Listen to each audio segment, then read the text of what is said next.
조속한 진상규명의 필요성에 무게를 실었습니다. 오늘은 당정회의를 열고 철거민 대책도 발표하기로 했습니다.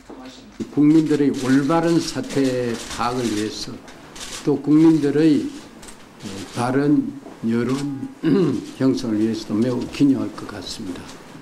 국정조사를 제안했던 민주당은 특검과 책임자 구속을 요구하며 공격 수위를 강화했습니다. 김대중 전 대통령도 나서 정부 대처가 성급했다고 비판했습니다. 책임을 규명하고 철저하게 책임자 문책이 뒤따라야 된다고 하는 점을 다시 한번 강조합니다. 내일부터 시작되는 설 연휴 기간 민심의 향배도 달려있어 정치권의 움직임은 한층 활발해지고 있습니다. KBS 뉴스 이강덕입니다. 이번 사태와 관련해 청와대는 김석기 경찰청장 내정자에 대한 국회 인사청문 요청안 제출을 일단 보류하기로 한 것으로 알려졌습니다. 청와대 관계자는 그러나 이 같은 조처가 김 청장 내정자의 조기 사퇴 여부와는 직접 관련이 없으며 설 이후에 청문 요청안을 제출할 수도 있다고 말했습니다. 미국 뉴욕 증시는 반등 하루 만에 또다시 하락했습니다. 네, 마이크로소프트사의 감원과 실업자 증가 등 악재가 겹쳤습니다. 뉴욕 황상무 특파원입니다. 오늘 월가에선 세계 최대 소프트웨어 업체 마이크로소프트의 5,000명 감원 소식이 단연 화제였습니다. 지난 분기 순이익이 11% 줄자 전체 직원의 5.5%를 자르기로 한 것입니다. 여기에 지난주 실업자 수가 59만 명으로 26년 내 최대에 이르고 지난달 주택 건설 경기는 허가와 착공 건수가 모두 1959년 이후 최저로 떨어졌다는 소식이 더해져 증시는 개장하자마자 추락을 시작했습니다.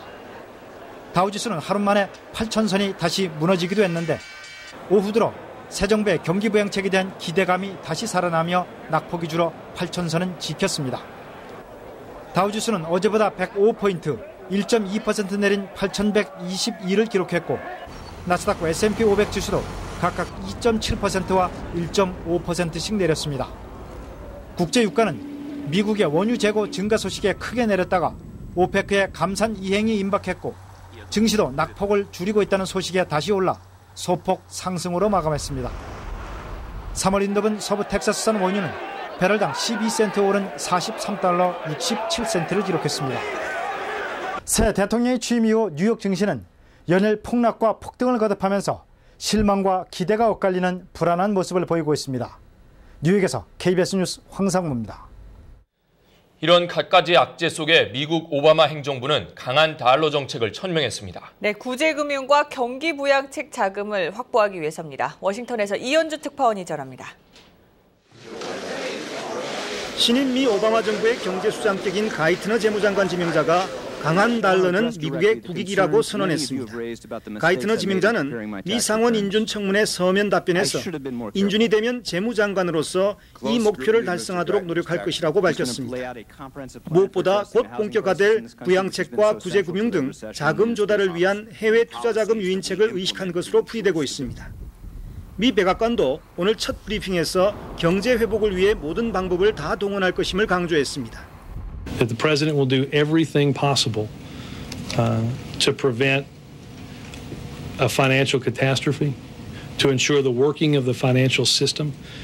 이 같은 달러 강세 선언은 일단 우리 수출에는 불리하지 않습니다. 그러나 가뜩이나 원화 약세로 시름이 큰 상황이어서 우리 경제 전체로서는 계산해야 할 부분이 많습니다. 가이트너 지명자는 또 중국을 환율 조작국으로 정면 공격하면서 다른 나라의 환율 개입도 우회적으로 경고했습니다. 구제금융 자금 확대 가능성에 대해서도 가이트너 지명자는 일축했습니다.